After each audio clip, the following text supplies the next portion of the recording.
Each employer shall furnish to each of his employees employment and a place of employment which are free from recognized hazards that are causing or are likely to cause death or serious physical harm to his employees.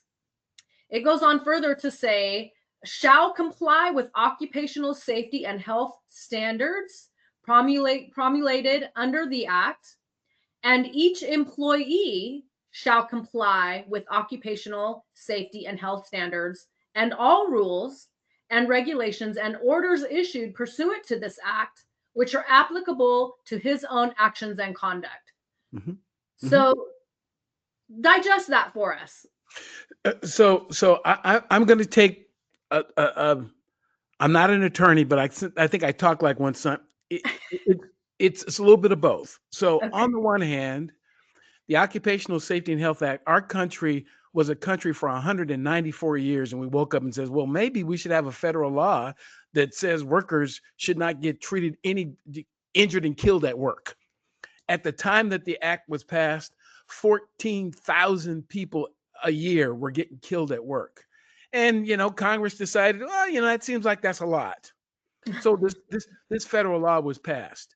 The law was passed under Congress's ability to regulate interstate commerce. That's how they did it. Because Okay. the OSHA Act doesn't apply. It does not apply to state and local government workers unless you write a state law that includes them in. So a lot of state and local workers aren't even included in the OSHA Act.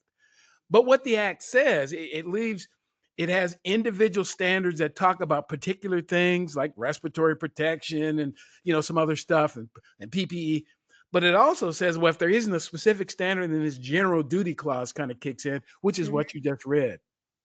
So, and again, in the rest of the world, well, in a lot of places, I won't say all of it, but in at least 40 countries around the world, they see that responsibility for protecting you from physical hazards and psychological or psychosocial hazards as the same thing. Now, in the US, the general duty clause is kind of wide open. There, you can make a case. The case will be harder in some places than it will in others. Right. As a matter of fact, I just talked to someone on my podcast who is an expert in workers' compensation. Okay. You can make a workers' compensation case in some states for a psychological injury.